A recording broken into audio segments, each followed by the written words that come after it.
Bon après-midi. Moi, je n'en reviens pas de voir autant de profs à 15 heures, un vendredi après-midi. Hein. Mais non, je sais que c'est obligatoire, je sais qu'ils prennent les présences, mais c'est pas grave, je fais semblant que ça me fait plaisir. Là. Écoutez, bienvenue quand même. Je vous dis, écoutez, on est ensemble. Je vous promets qu'à moins une, je vous laisse partir comme ça. Hein, vous aurez toute la fin de semaine devant vous. J'ai travaillé très fort pour vous présenter ce que je vous présente là. La pire erreur à faire, ce serait de vouloir tout implanter les 21 stratégies en même temps. C'est sûr, ça ne marchera pas. On y va doucement. Mais je vais vous présenter ces 21 stratégies-là. Je vais tenter de vous convaincre que la plupart sont efficaces. Je vais tenter peut-être de vous montrer que certaines, on n'a pas le choix. Et ce sera mon objectif. Ça va aller très, très vite. J'ai presque 200 diapos. Je vais tout donner. C'est vrai en plus. Hein? Je vais tout donner. Et à Marie-Nathalie, puis à Patrice, puis à d'autres personnes. Mais j'ai fait une synthèse de tout ce que je vous présente là qui va être sur Internet tantôt. Dès que je termine, je mets ça sur Twitter, la liste des 21, et donc vous pouvez tous y avoir accès, ça me fera grandement plaisir. Alors, mon objectif dans le peu de temps dont je dispose et dont vous disposez aussi, c'est réellement de vous présenter ces stratégies pédagogiques, technologiques dans certains cas, qu'on n'a pas le choix. Je sais qu'il y en a des fois que vous disent « J'aimerais juste ça attendre que ça passe. » Des fois, ils mettent une nouvelle plateforme. On dit « On va attendre un peu, ça va passer. Hein? » Mais les technos, ça ne passera pas. L'année prochaine, ce ne sera pas moins que cette année. Il va en avoir plus. Et je pense, en tout cas, qu'on doit aller de l'avant avec ça. Donc, ce que je vais diffuser à la toute fin, vers moins 7, moins 8 environ, c'est la liste de ces 21. Tout va être diffusé au complet, mais je le cache volontairement maintenant. Mais c'est déjà tout prêt. Mon tweet il est prêt. J'ai juste à peser sur le piton, puis ça va marcher. Donc, moi, je vous dis, le virage numérique, ce n'est pas simple. Il y a plusieurs façons de concevoir ça. Moi, j'ai commencé il y a très longtemps. En 1984, là, je me suis acheté mon premier ordinateur. Et puis, à l'époque, le gouvernement, la province voisine, pas très loin d'ici, là, il nous prêtait sur 17 ans. Fait que pendant 17 ans, j'ai emprunté pour ça. Quand j'ai voulu le jeter, ma conjointe, elle m'a dit « T'es-tu fou? » Tu sais, 17 ans qu'on paye pour ça, tu ne vas pas l'acheter. Fait il est dans le garage, mais il est là. Ça ne se fait plus de nos jours. Mais ça fait longtemps que j'ai fait mon virage.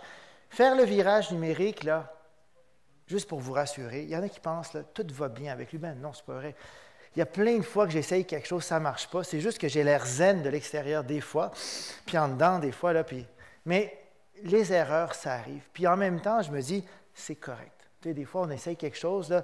La pire chose à faire, là, combien de groupes vous avez, combien de cours vous avez par session? 3, 4, ça dépend des profs, ça dépend des sessions, ça dépend des cours. Hein? 5 cours, certains. Si vous avez 5 cours, là, vous voulez implanter une nouvelle stratégie, la pire chose à faire, je vais fermer l'autre micro, ça me fait doublement écho. Ça, j'ai l'habitude. Hein? Et 5 cours, la pire chose à faire, une nouvelle technologie, vous mettez ça dans vos 5, c'est sûr, vous allez vous planter, mais pas à peu près, vraiment fort. Une nouvelle techno, commencez petit au début. Hein? On commence doucement, on y va pas à pas. Moi, j'ai appris ça depuis 1984 que j'avais acheté mon premier ordinateur. Ça, c'était mon virage à moi.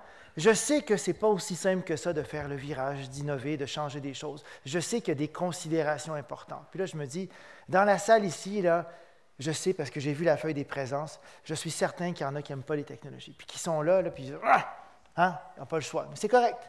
Mais je me dis, pour vous rassurer, il y en a d'autres comme vous qui n'aimaient pas des innovations. Hein? Il y a quelqu'un, je ne sais pas si vous avez déjà entendu parler, Socrate. Je vais loin, hein? J'ai dit, je vais aller les chercher très, très loin pour être certain de ramasser tout le monde après. Il était contre l'écriture. Il a dit, là, je suis contre l'écriture. S'il y a des profs de philo ici, Socrate, il avait écrit, là, il dit, l'écrit sans la parole, c'est orphelin. C'est ce qu'il avait dit mot pour mot. C'est ce que Platon avait rapporté, parce qu'heureusement qu'il y avait Platon pour écrire sur ce que Socrate avait dit, on n'aurait pas su. Donc, il était contre l'écriture. Bien des années plus tard, là, on ne va pas rentrer dans les détails, quand l'imprimerie de Gutenberg est arrivée, il y en a plein qui ont dit, ben voyons donc, avec ça, là, on va redevenir dans un monde de sauvages. Mais non. Puis il y en a qui avaient peur, là, que Socrate avait peur que parce qu'on se met à écrire, on va arrêter de parler. Je peux vous garantir, vos élèves, là, à la pause, n'arrêtent pas de parler. Hein? Puis il y en a qui pensaient qu'avec l'imprimerie, les gens allaient arrêter d'écrire, ils allaient juste faire du coller-copier. À l'époque, ce n'était pas du coller-copier exactement. Là. On en fait, mais on continue à écrire quand même. Là, ces gens technophobes, je me dis, écoutez, il y a de la place pour changer. Il y en a qui sont super enthousiastes avec les technos. Et ceux-là aussi, il faut y aller doucement. Ce n'est pas vrai qu'avec les technologies, tu apprends n'importe comment, n'importe quoi. Vos jeunes, qu'est-ce qu'ils font le plus souvent dans vos cours avec les technos? Si on est honnête, là. Qu'est-ce qu'ils font le plus souvent? Est-ce qu'ils sont en train de voir votre PowerPoint? Ben non, ben non. Hein?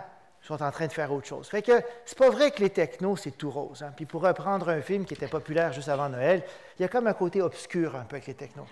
T'sais? Et moi, je vais circuler volontairement. Là, il y a une caméra, ça me fait peur. Je vais aller de ce côté-là un petit peu. Là, le pauvre, il ne savait pas que j'allais bouger autant. Mais on a fait plein d'études. Dans mon travail à l'université, ce que je fais, on fait beaucoup de recherches sur le numérique, sur l'innovation, qu'est-ce qui fonctionne, qu'est-ce qui ne fonctionne pas. Et là, on a fait une grosse étude. On a mis des caméras dans des salles de classe, des profs qui enseignaient la chimie, les langues, plein de choses. On voulait voir, c'était quoi le prof qui avait le moins d'élèves qui textaient. Et là, je pensais qu'on allait découvrir des choses. C'est juste celui qui circule entre les rangées. Juste ça. Juste circuler, là. Mais circuler, là, il y en a quand même 20 qui textent régulièrement. Quand tu ne circules pas, c'est 97 qui textent.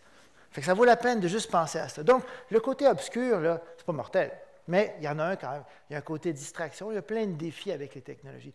Moi, je me dis, au 21e siècle, il faut faire la part des choses. Mais non, ce n'est pas vrai que tout est noir avec les technologies. Ce n'est pas vrai que tout est rose. Il faut faire la part des choses. Et ce que je vous présente aujourd'hui, c'est 21 stratégies technologiques, pédagogiques, 21 stratégies qui vont vous aider, je pense, à faire des choses intéressantes. Peut-être pour vous, peut-être pour vos étudiants, peut-être l'année prochaine, pour vous, tranquillement, peut-être dans les ateliers.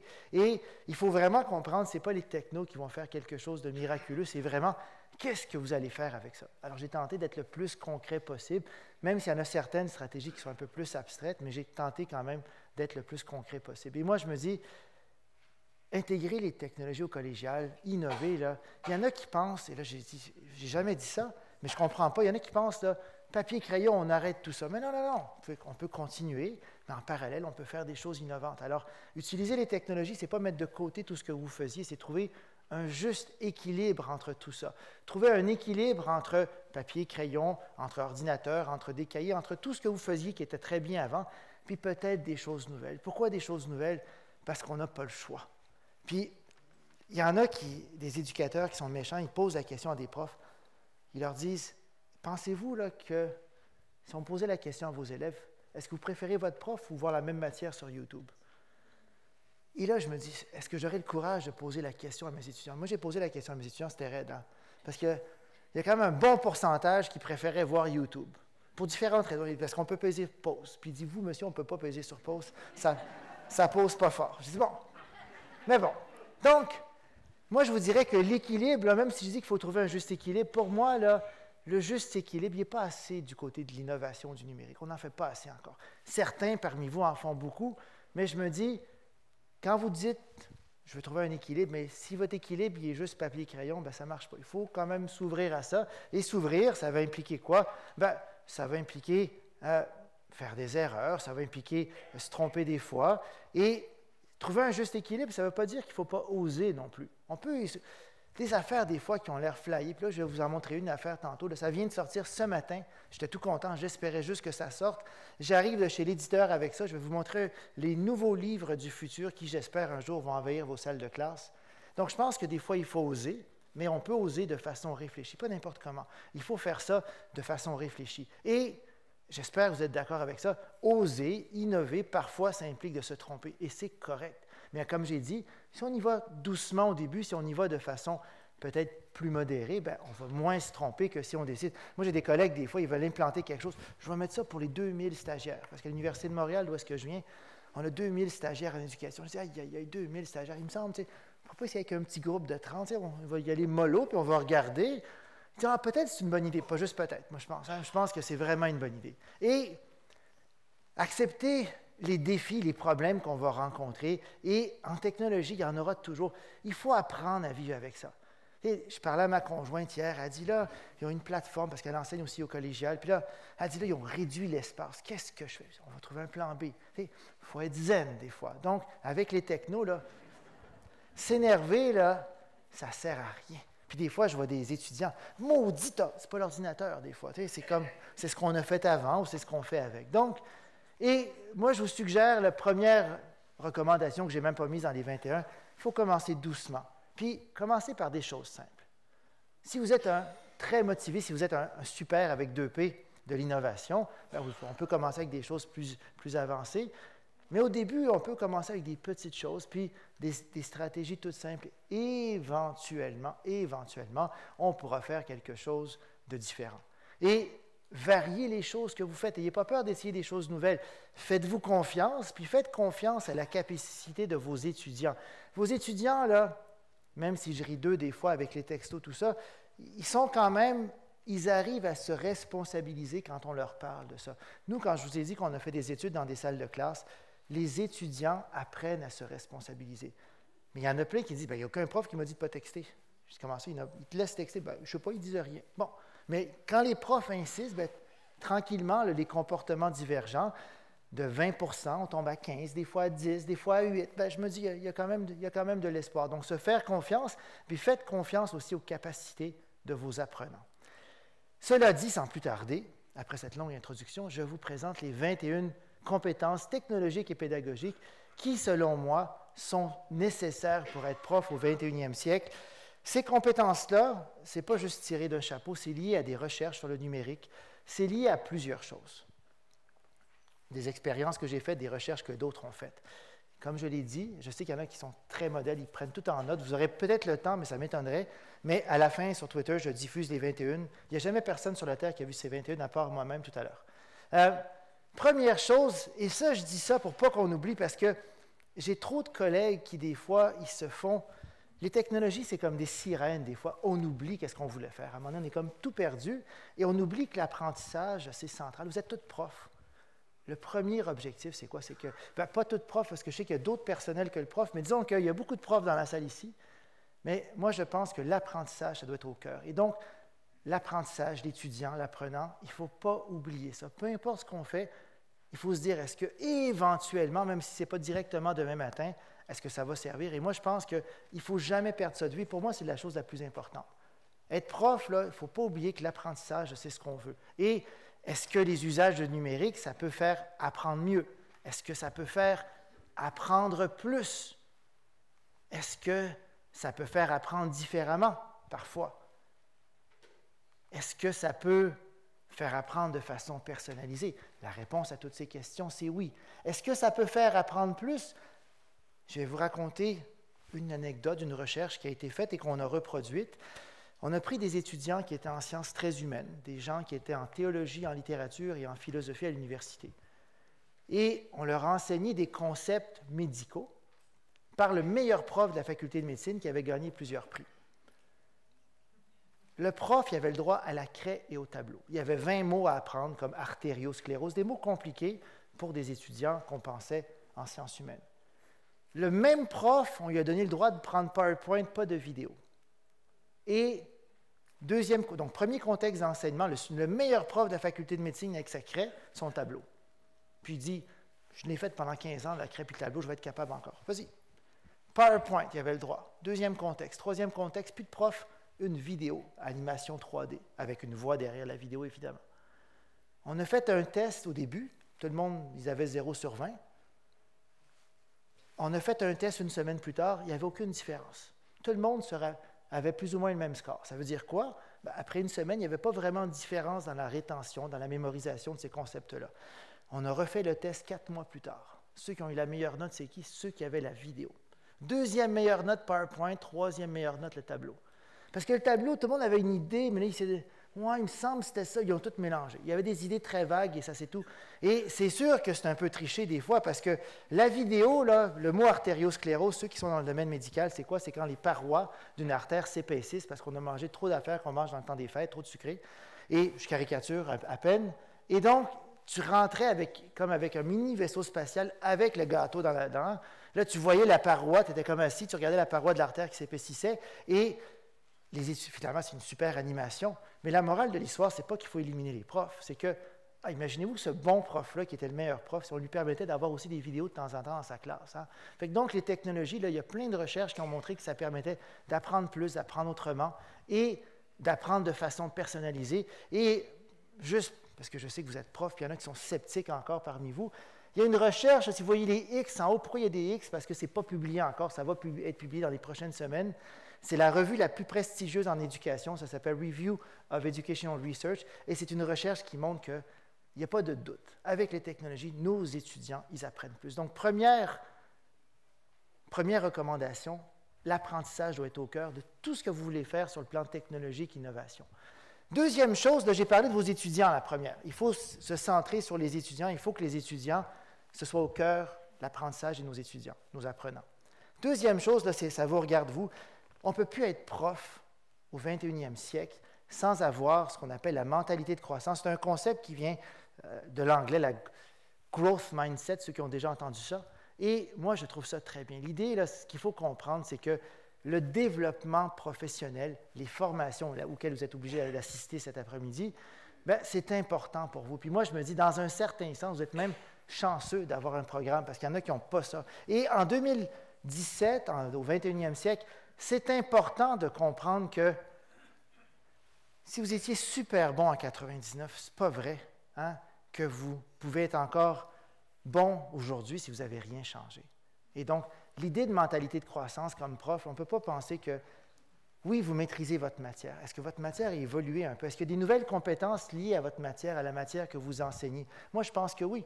Comment ça se fait que dans certains métiers, là, il y a plein de choses en ligne, puis dans votre cours, on n'en parle pas? Bien, voyons donc. Peu importe ce que vous enseignez, il doit y avoir une façon d'amener vos étudiants à voir qu'est-ce qui est fait avec le numérique dans votre discipline. Et donc, la mentalité de croissance, c'est de vous ouvrir et peut-être vous fixer à l'occasion des objectifs. Ils peuvent être très, très, très petits. Une petite chose de différente, une petite chose de nouvelle, d'une session à l'autre. Quelque chose qui va faire en sorte que, on apprend peut-être une nouvelle technologie. Je n'ai pas dit tout changer d'un coup. Non, non. Tranquillement, il n'y a pas de problème. Respectez votre rythme, je suis tout à fait pour ça. Mais se fixer des objectifs, changer des choses, apprendre une nouvelle technologie, innover de temps en temps. Et moi, je me dis, c'est important. Je vous parle d'une technologie qui va vous permettre facilement de rester au courant de ce qui se passe dans le domaine du numérique. Et vous savez, cette technologie-là, il y en a qui l'utilisent, nos voisins du Sud un peu, mais on ne parlera pas de ceux-là tout de suite.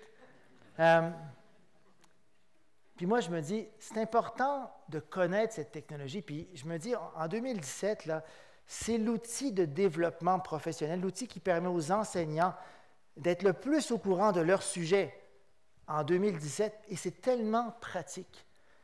Et cet outil, bon, ça s'appelle Twitter, mais je me dis, il y a plein de gens qui utilisent ça. Pourquoi? Parce que ça leur permet de se former ou de s'informer sans être débordés. Et Twitter, c'est quoi? Bien, ceux qui ne connaissent pas ça, allez voir en ligne, ça prend quelques secondes, mais c'est devenu vraiment un outil de développement professionnel très, très intéressant. Pourquoi? Là? Parce que c'est un outil sans le savoir qui répond à des besoins de profs. Je suis certain que je vous pose la question maintenant. Quand la session commence, ce n'est pas si pire. Mais quand les corrections arrivent, quand les travaux, quand les étudiants qui ne comprennent pas, ils cognent à votre porte, les étudiants qui ne lisent pas les consignes, je ne sais pas si ça arrive chez vous, mais de l'autre côté de la province, chez nous, on a des étudiants qui ne lisent pas les consignes des fois. Je pourrais vous montrer, là, moi, je n'en reviens pas, parce que nous, les cours, ça a commencé. Il y en a une, elle m'écrit, elle n'a pas lu le plan de cours. Là, j'y envoie un sketch, je vais vous montrer ça tantôt, sketch, moi, c'est un outil fabuleux. Ça fait des grosses flèches rouges. Moi, j'adore ça pour mes étudiants. Fait que ça prend une photo de n'importe quoi que j'ai à mon ordinateur, je vais vous faire une démonstration en temps réel et je peux mettre une grosse flèche rouge. Fait que là, l'étudiante, j'y pointe avec la grosse flèche rouge la partie du plan de cours. Là, elle me renseignait avec une deuxième question. Elle avait pas lu, elle avait juste lu la première ligne, il y avait la flèche, pas la troisième. Ah! Fait que là, j'ai redevenu un double sketch. J'ai dit, ah ouais, elle là. Donc, Twitter, pourquoi c'est bon? Parce que, si je reviens à Twitter comme outil de développement professionnel, parce qu'on est débordé comme enseignant des fois. Et Twitter, c'est bon parce que c'est 140 caractères. Hein? C'est un petit peu moins quand tu mets un hyperlien, mais quand tu mets un lien, là, on t'enlève 25, 30, ça dépend des liens que tu mets. Mais 110 caractères, ceux qui enseignent le français, ici, 110 caractères, c'est combien de mots à peu près? Il y en a-tu qui enseignent le français? 110 caractères, c'est quoi?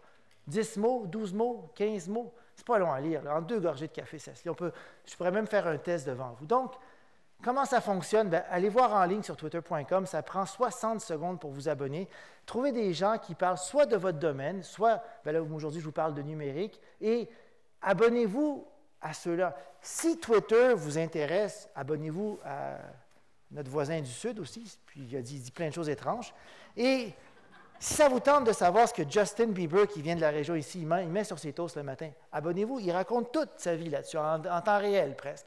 Mais moi, je vous dis, je vous parle en tant que prof, comme prof, comme professionnel, vous allez voir, c'est une mine d'or de gens là, qui vont diffuser des informations qui vont vous permettre d'être au courant de toutes les nouveautés technologiques. Je vais vous montrer un cahier tantôt, vous allez voir. C'est tout nouveau et il ne sera même pas diffusé sur Twitter encore. Ça va prendre encore une semaine ou deux avant qu'il en parle. Mais ça nous permet d'être au courant de toutes ces innovations. Alors, vous allez là-dessus et pour vous inciter à aller là-dessus, si vous voulez les 21 recommandations, elles vont être sur mon compte Twitter à 16h01 exactement. C'est déjà prêt tantôt. Troisième recommandation pour vous. Moi, je me dis, on n'a pas le choix. On est en 2017. Personne ne me croyait quand je dis que la gestion de classe est un défi. Maintenant, je suis sûr qu'ici, il n'y a pas de problème de gestion de classe. Je suis sûr qu'ici, là, tout le monde écoute, vous dites quelque chose, il n'y a personne qui est sur son cellulaire en train de faire autre chose. Hein. Mais dans beaucoup d'universités, sans la nommer, il y a son nom dessus, juste, ça apparaît. Sans la nommer, hein, il y a beaucoup d'universités où est-ce qu'on se rend compte que c'est devenu un problème. On appelle ça « distracted learning ». On appelle ça, dans plein d'universités aux États-Unis, on interdit les technologies parce qu'on est tous pognés avec ces étudiants qui font d'autres choses que de nous écouter. Il faut apprendre à gérer sa classe. Comment on fait? Première stratégie, là, je m'excuse pour la caméra, j'avance. Première stratégie, comment on fait? Il faut avancer à travers les bureaux. Des fois, ça fait peur. Hein? Puis là, garanti, là, puis on l'a vu avec des caméras, il n'y a pas un étudiant qui va oser être sur Facebook si vous êtes derrière lui comme ça. Il ne va pas oser. Il va faire croire qu'il regardait d'autres choses, mais il n'osera pas mettre son Facebook. Mais donc, il y a des stratégies qui fonctionnent bien. La première, c'est juste circuler, mettre des routines des fois, puis c'est des stratégies de base de gestion de classe, mais ce qu'il faut comprendre, c'est que la gestion de classe avec le numérique, c'est pas vrai que c'est simple, c'est compliqué comme tout. Les entrevues qu'on a faites avec des étudiants du collégial ou de l'université, ce qu'ils nous disent, là, parce qu'il y en a qui pensent qu'avant, il y a des petits papiers. Mais non. Les petits papiers dans la classe, ça prend du temps avant d'arriver à la mise en avant. Là. Avec les technologies, là, sur Facebook, tu es en contact avec 2000 personnes en temps réel. En quelques secondes, tu partages n'importe quoi, parce que des fois, ils partagent n'importe quoi, les étudiants, et en quelques secondes. Donc, la gestion de classe, là, puis on a fait des études qui ont l'air très, très drôles, mais en même temps, c'est très sérieux. On a demandé aux étudiants du collégial et de l'université, quand vous êtes en classe, à combien de notifications Facebook vous résistez avant de cliquer dessus? Alors, la moyenne des étudiants, c'est 2. Par ces 2, ils ne résistent pas. Et les très bons, c'est 3.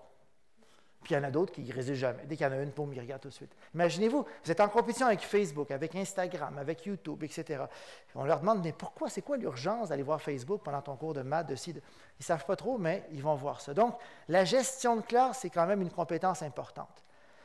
Une autre compétence importante, la 4e, moi je pense en 2017 que les étudiants, ils doivent comprendre qu'ils ne sont pas juste consommateurs de savoir du savoir qui est sur Internet.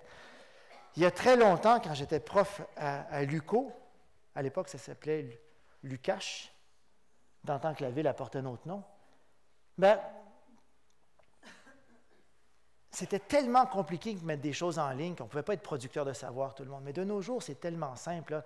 Et je pense qu'on doit amener nos étudiants à avoir cette mentalité où est-ce qu'ils ne sont pas juste consommateurs de ce qui se passe sur Internet, ils peuvent être aussi des acteurs. Et ça, c'est de plus en plus, et dans les recommandations de l'OCDE aussi, on veut que les étudiants, quand ils terminent le collégial ou l'université, on ne veut pas juste qu'ils soient des consommateurs de savoir ou de contenu, on veut qu'ils arrivent de façon très petite, de façon très circonscrite, à mettre des choses en ligne, à participer ou à sentir qu'ils sont capables de participer.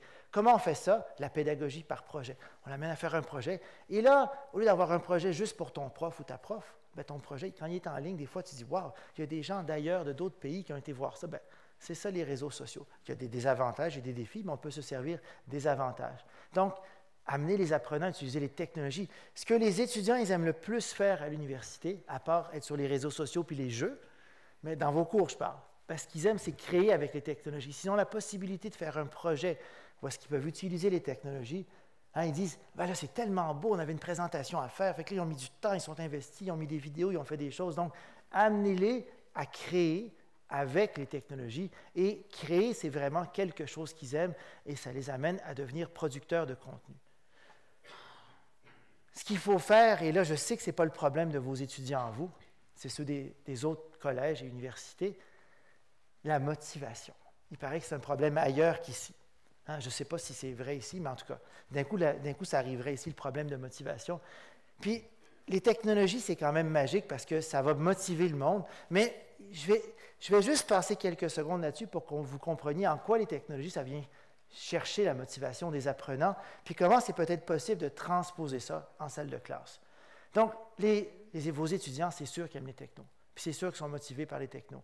Mais est-ce qu'ils sont motivés pour apprendre avec les technos? Ça, c'est autre chose. Motivés par les technos, oui, mais motivés par apprendre, pas nécessairement. Et quand on regarde un peu qu'est-ce qui agit sur la motivation de quelqu'un, puis là, si vous transposez ça dans votre vie personnelle, c'est sûr que ça marche. Il y a 3 à 4 facteurs. Ceux qui sont en psycho, vous serez, j'espère, d'accord avec moi, 3 à 4 facteurs ou déterminants, on peut appeler ça comme vous voulez, qui agissent sur la motivation. Le sentiment d'avoir du contrôle, le sentiment d'avoir des choix. Tu donnes un choix à quelqu'un, c'est prouvé dans des milliers d'études, tu as plus de chances qu'il soit motivé que quand tu ne lui donnes pas le choix. Il n'y a pas le choix d'être en classe, ça je comprends. Mais tu peux lui donner le choix entre 2 thématiques, entre 2 choses. Et les technologies, il y a tellement de possibilités que les technologies permettent de donner l'apparence de choix aux étudiants. Et donc, c'est l'apparence de choix ou la perception de choix qui est importante, la perception de contrôle. Et donc, les technos permettent de donner des choix. Vous donnez des choix, il y a je ne sais pas combien de milliers d'études qui montrent le simple fait de donner des choix, la perception de contrôle qu'on a, puis à ce moment-là, on a plus de chances d'être motivé. Deuxième, et l'idée, ce n'est pas que l'élève ou l'apprenant ou l'étudiant y ait vraiment des choix, c'est que lui, il pense qu'il y a des choix. Ça suffit. Deuxième chose, perception de contrôle. Et ça, plus tu sens perception de compétence, plus tu te sens compétent, plus tu t'investis. Il y en a qui ne se sentent pas bons dans votre cours, et puis s'ils n'ont jamais la possibilité de se sentir bon, bien, ça va être dur d'être motivé pour un cours où est-ce qu'on a l'impression qu'on ne comprend rien et qu'on n'est pas bon. Ceux qui ont compris l'idée du sentiment de compétence, c'est ceux des jeux vidéo. Candy Crush, je ne sais pas si vous avez entendu parler de ça ici. Candy Crush, c'est un jeu où il y a à peu près 2800 niveaux, ça change tous les jours, fait que je ne me reste plus à donner le nombre exact de niveaux. Pas loin de 2800 si vous regardez sur Wikipédia. Tout le monde est bon. Que tu sois rendu au niveau 50, tu es bon parce que tu arrives de justesse au niveau 51. Puis quand tu es rendu au niveau 1300, tu arrives de justesse au niveau 1351. Donc tout le monde, la perception de compétence, ils l'ont là-dedans. Ils arrivent là à te faire croire que plus tu vas jouer, plus tu vas être compétent, plus tu vas atteindre des niveaux, puis etc., etc. Donc, eux, ils amènent l'étudiant à se sentir compétent. Maintenant, avec les technologies, là, il y a plein d'endroits ou de sites ou de ressources où vos étudiants peuvent s'exercer. Et le fait de s'exercer des fois de façon individuelle, bien, ça développe le sentiment de compétence. Le fait de faire des choses des fois quand tu n'es pas évalué, il y a plein de façons de développer. Donc, motivation, premier facteur, sentiment de contrôle. Deuxième, sentiment de compétence. Troisième facteur, hein, l'idée de penser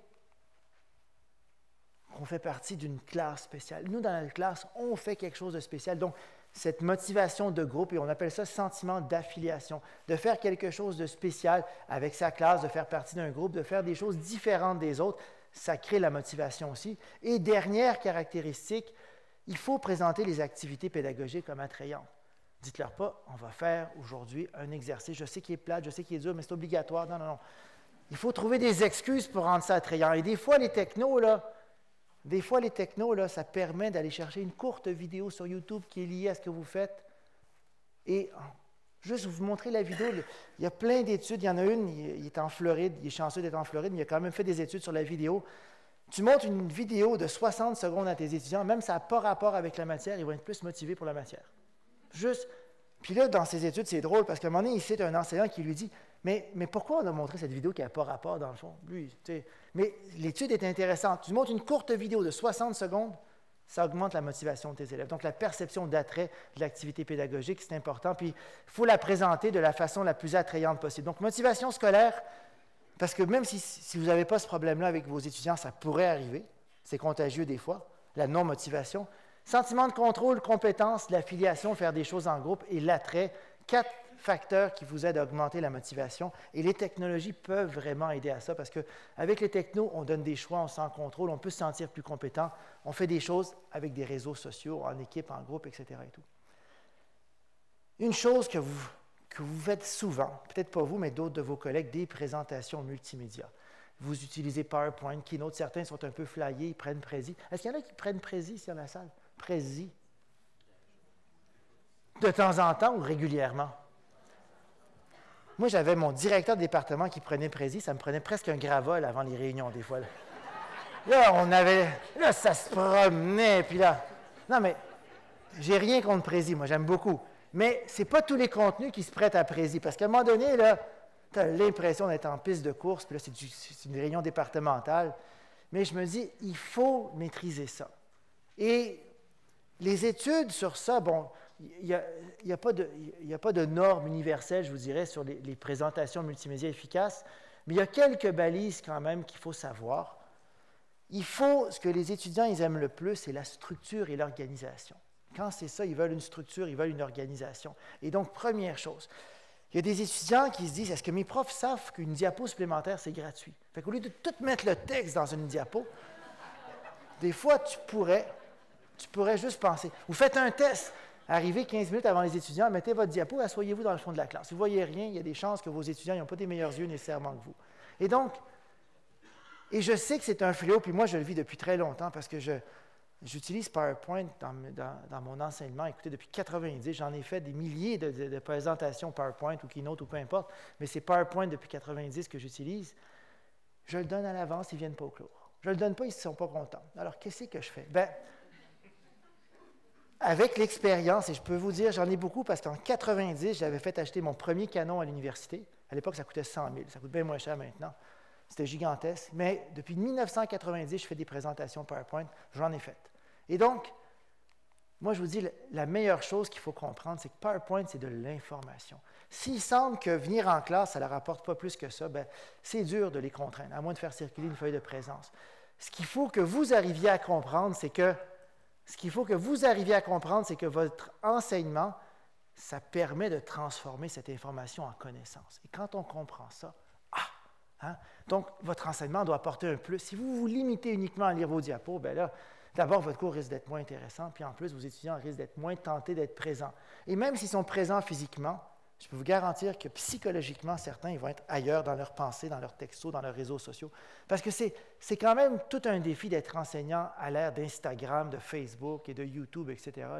Je n'oserais même pas vous montrer des vidéos qu'on a prises dans des facultés de médecine, nos futurs médecins, qui regardent sur YouTube des vidéos différentes de ce qui leur est présenté devant. Moi, ça me fait peur. C'est un cours de cardiologie. Le prof montre une vidéo du cœur, lui regarde une autre vidéo sur YouTube. Bien intéressante, mais qui n'a pas rapport avec le cœur. Donc, PowerPoint, c'est de l'information. Vos présentations multimédia, c'est de l'information. En salle de classe, votre rôle, là, c'est d'aider vos étudiants à transformer ça en connaissances. Et là, quand on a compris ça, on se dit, OK, il y a peut-être des choses qu'on enlève du PowerPoint, il y a peut-être des diapos qu'on ne donne pas parce qu'on veut les surprendre, on veut les piéger en salle de classe, etc. La recherche, ça montre que les étudiants, ils aiment ça, avoir les diapos à l'avance quand vous en faites. Il y en a même qui les impriment, ils ne savent même pas pourquoi, mais ils les impriment. Ils sont contents, ils les impriment, on les laisse faire, on leur demande pourquoi, ils ne savent pas. Mais ils sont dans mon sac, monsieur, je les ai tous imprimés. Bon, ben, si ça te sécurise avant de venir au cours, tant mieux. Là, ça tombe le 20 janvier, aujourd'hui, la présentation, et je me dis, il y a une compétence qu'il faut quand même maîtriser. Puis je pense que cette compétence-là, il y en a plein qui disent, ça c'est le rôle des bibliothécaires. Moi, je ne suis pas d'accord. Les compétences informationnelles, ce n'est pas juste chercher de l'information. Puis là, je ne parle pas de leur montrer de façon générale à chercher. Lié à votre domaine, lié à votre cours, montrez-leur c'est quoi chercher des informations par rapport à votre domaine. Mais les compétences informationnelles, ce n'est pas juste pour vos étudiants. Moi, je pense que comme formateur, là, il faut être capable de maîtriser les compétences informationnelles. Puis il faut être capable de les enseigner aussi, liées à votre cours ou à votre discipline. Et je ne rentrerai pas dans les détails de ça, mais si ça vous intéresse, j'ai toute une fiche sur mon site où est-ce que je présente les différentes composantes de la compétence informationnelle. Et la compétence informationnelle, c'est chercher de l'information, évaluer si l'information trouvée est fiable. Et ça, je pense que nos voisins du Sud, ils ont eu un méchant problème avec ça. Organiser l'information, la communiquer efficacement, rester informé des sujets qui m'intéressent. En Californie, comment ça se fait qu'en 12e année, ils ont dans plusieurs districts scolaires, ils ont un test sur les compétences informationnelles. C'est obligatoire. On leur montre comment faire plein de choses. Je me dis, comme enseignant, il faut être conscient de ça, pour nous, comme compétence, puis il faut être capable de la transmettre à ses étudiants aussi. Donc, les compétences informationnelles, là, surtout dans le contexte de ce qui nous arrive actuellement avec nos voisins du Sud, je pense que c'est quelque chose d'important.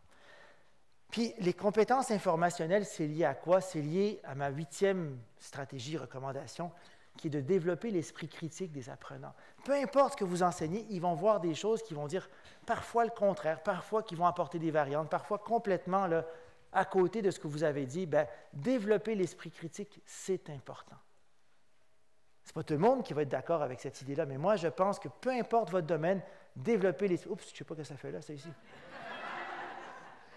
Hein? Développer l'esprit critique, pour moi, c'est important.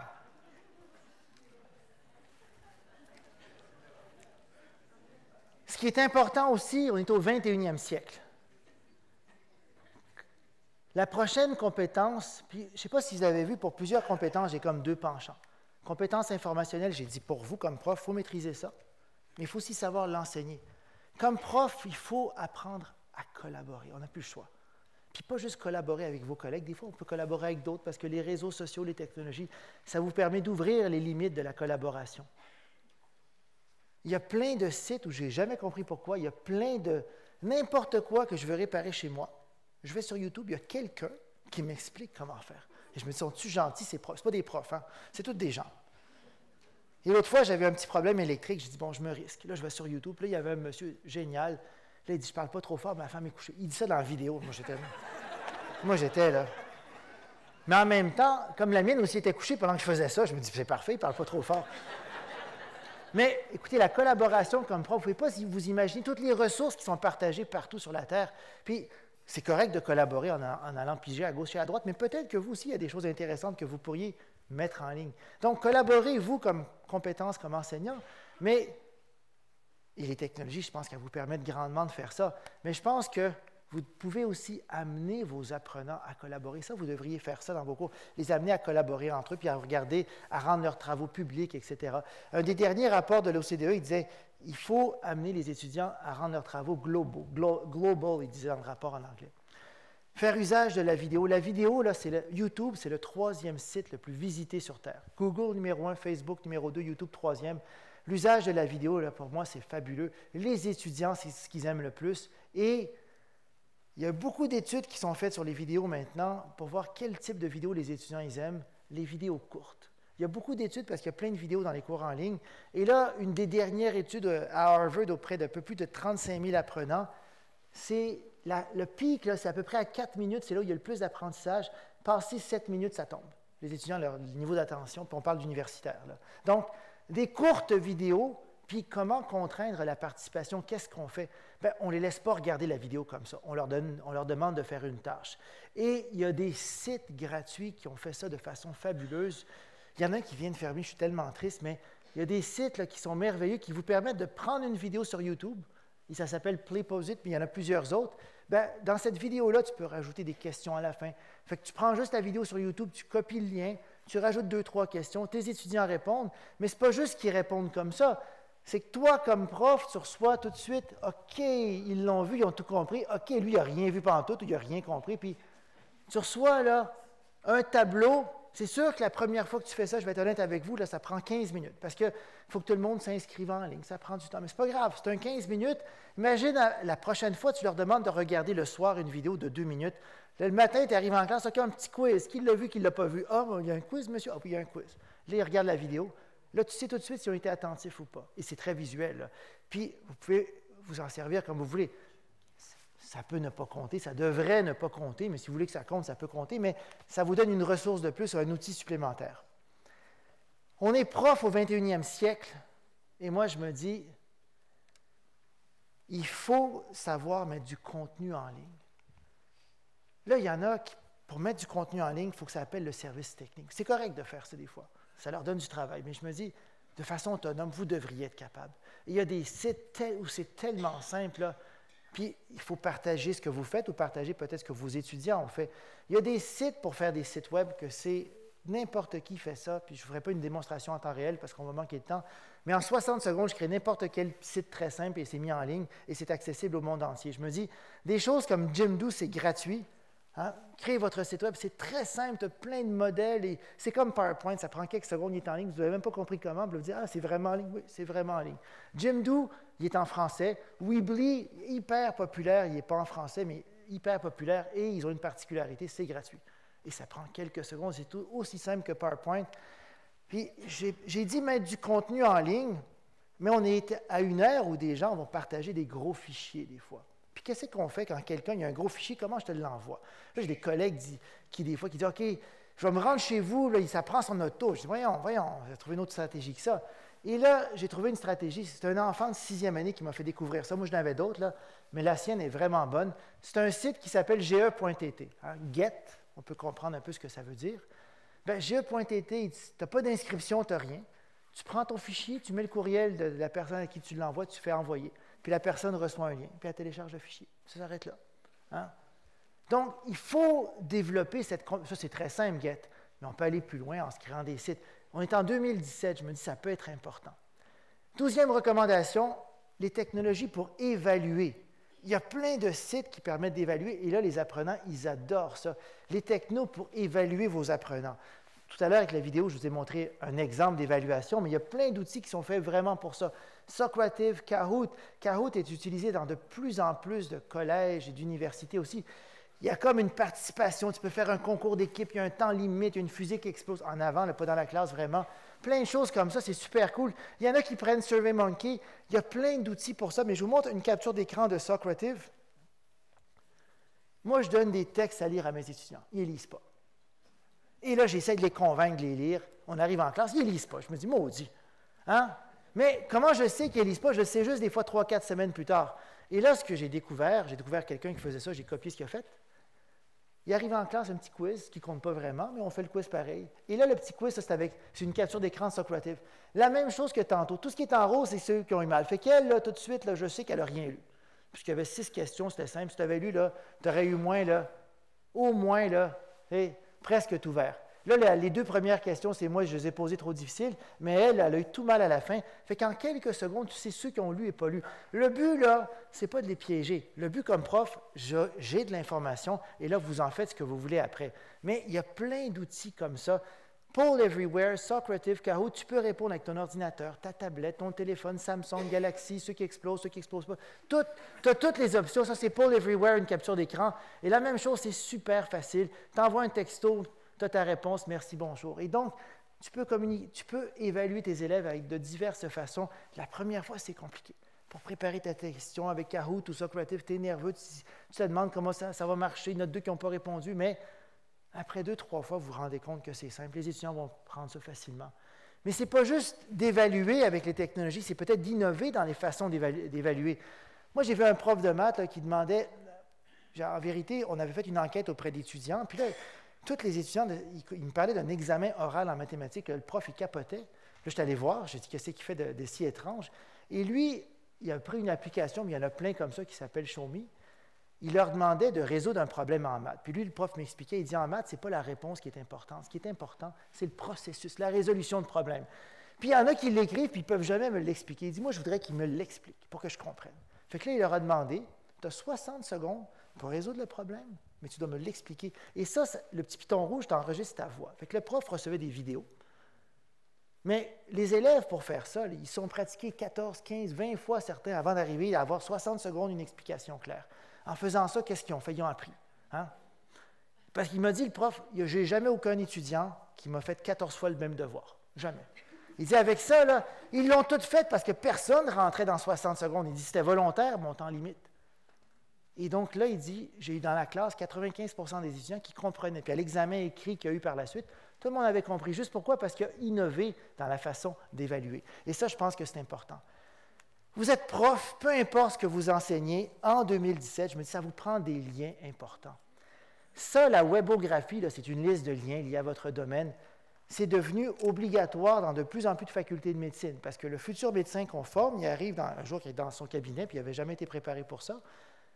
Ces patients, ils arrivent, ils regardent, ils leur montrent le bouton qu'ils ont.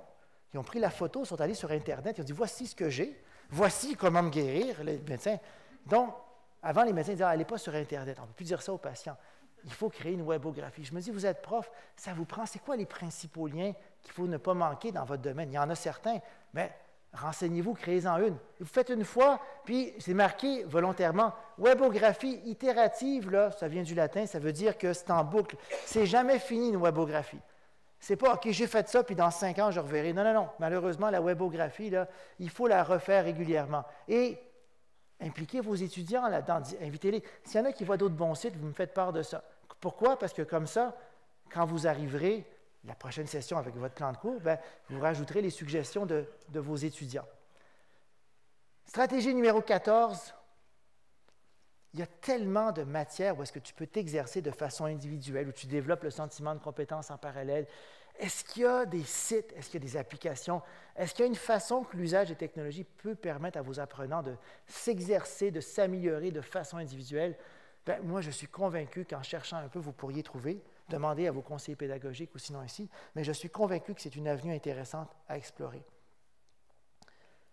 Vos étudiants, en 2017, est-ce qu'ils ont des compétences numériques en lien avec votre domaine ou votre cours qu'ils devraient posséder? Bien, si oui, je pense qu'il faut leur parler de ça.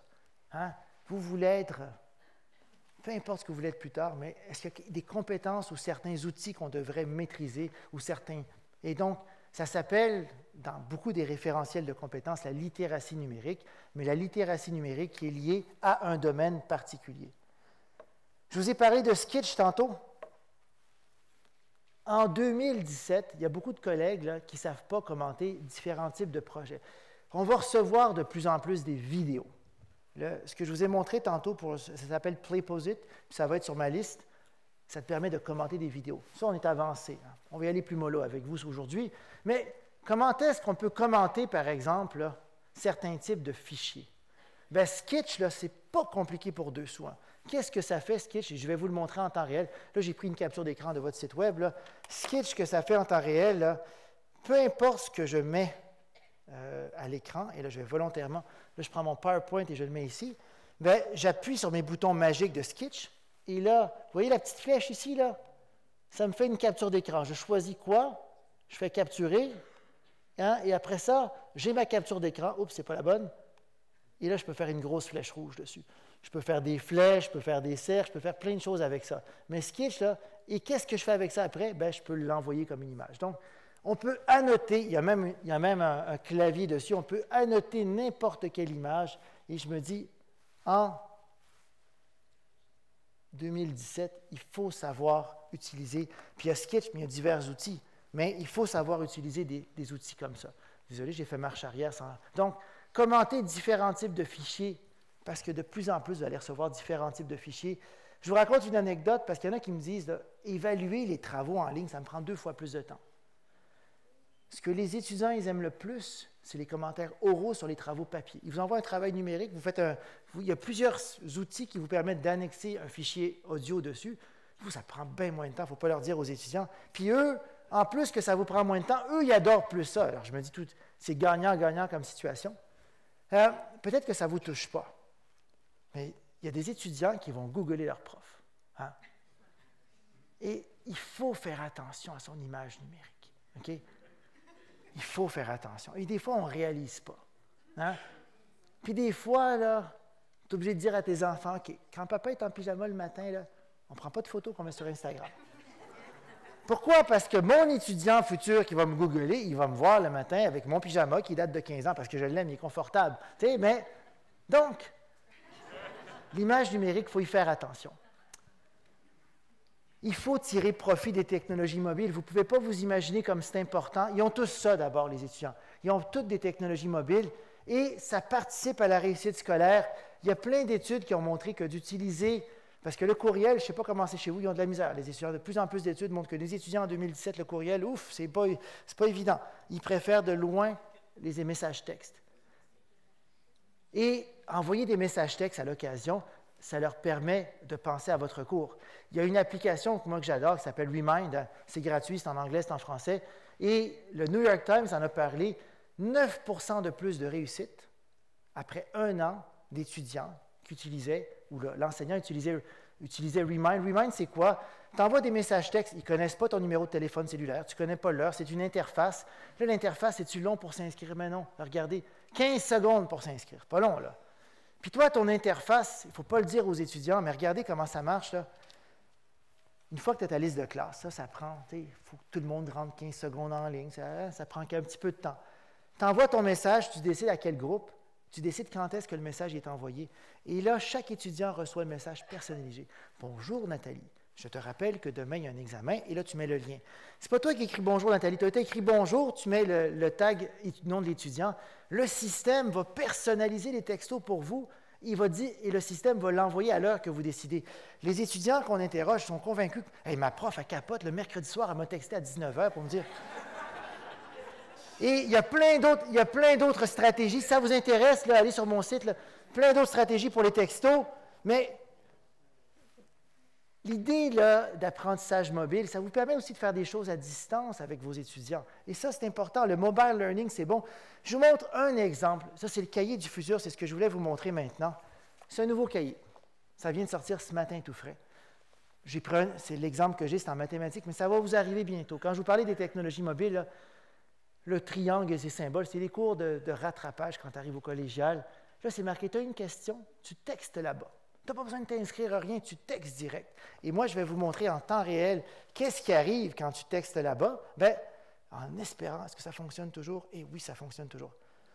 Mais là, il faut que je fasse attention parce que là, j'ai d'autres personnes qui m'ont texté depuis tantôt. Hein, c'est ça qui est embêtant. Tantôt, avant, quand j'ai commencé. Donc là, je vous montre mon téléphone en temps réel. Et donc, j'ai texté là-bas. Oups, ne bougez pas un instant. Je sais que vous ne bougez pas de toute façon, je dis ça toujours, mais... Donc, je vous montre mon téléphone par-dessus, juste pour ne pas faire trop compliqué. Ça, c'est mon téléphone. Et donc, j'ai texté à ce numéro-là, qui est sur mon cahier ici, que je vous montre physiquement parlant. Quand tu textes à ce numéro-là, qu'est-ce que ça fait? Bien, il t'envoie un lien. Le lien, là, c'est quoi? C'est le vidéo de... Là, je vous montre tout au complet, c'est terrifiant. C'est le vidéo de la prof, avec une voix de prof, que quand tu pèses là, ça t'explique ce problème-là. Imaginez-vous un peu, là.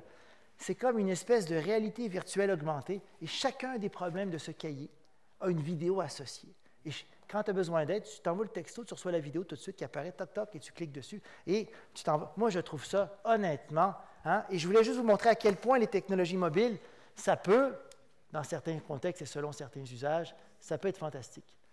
Je passe vite par-dessus parce qu'il ne me reste pas beaucoup de temps. Utilisez Facebook en enseignement. Il y a plein de vos étudiants qui créent des pages de cours. Il ne faut pas être ami avec eux, je pense, avec leur âge, mais créer une page pour votre cours, ça prend 120 secondes. Une page, on n'est pas ami avec eux. Puis, une page, invitez pas vos amis dans votre page de cours, ça n'a pas rapport non plus. C'est une page, c'est pour vos étudiants uniquement. Utilisez Twitter avec vos étudiants pour diffuser des contenus liés à votre cours aussi. Il y a beaucoup de recherches qui montrent comment Twitter est utile pour l'apprentissage. Et dernière chose qu'il ne faut pas oublier, apprenez à respecter le droit d'auteur et ses variantes. On ne va pas tout prendre sur Internet, il faut citer les gens. La plupart des gens sont de bonne volonté, mais il faut au moins citer d'où ça vient. Donc, je sais qu'il faut des conditions de réussite pour que ça fonctionne, ces 21 stratégies. Je sais que ce n'est pas aussi simple que ça. Puis, il faut reconnaître les craintes des enseignants. Je suis d'accord qu'il y a des craintes, ce n'est pas vrai que tout est facile, mais dans le but de construire sans imposer. Mais moi, je pense quand même que ces formations qui sont là, qui vous sont proposées, je pense que ça pourra vous aider, ça pourra vous accompagner dans le changement. Et pour terminer, je pense, comme je l'ai, la première recommandation, c'était quoi? C'est l'étudiant et l'apprentissage au cœur. Il faut commencer par ça. Donc, il ne faut jamais oublier la mission de votre établissement, de votre cours. Hein? C'est l'apprentissage. Puis ce n'est pas les technologies, ce n'est pas l'innovation qui va avoir un impact sur ça, c'est vraiment ce qu'on en fait, c'est les usages. Et moi, je suis convaincu que faire le virage, ça peut se faire tout doucement, c'est simple. Et donc, je vous invite, je vais diffuser cette liste-là dans quelques secondes. Je vous remercie beaucoup. Bon week-end, il est 59, j'avais promis que je finirais à cette heure-là.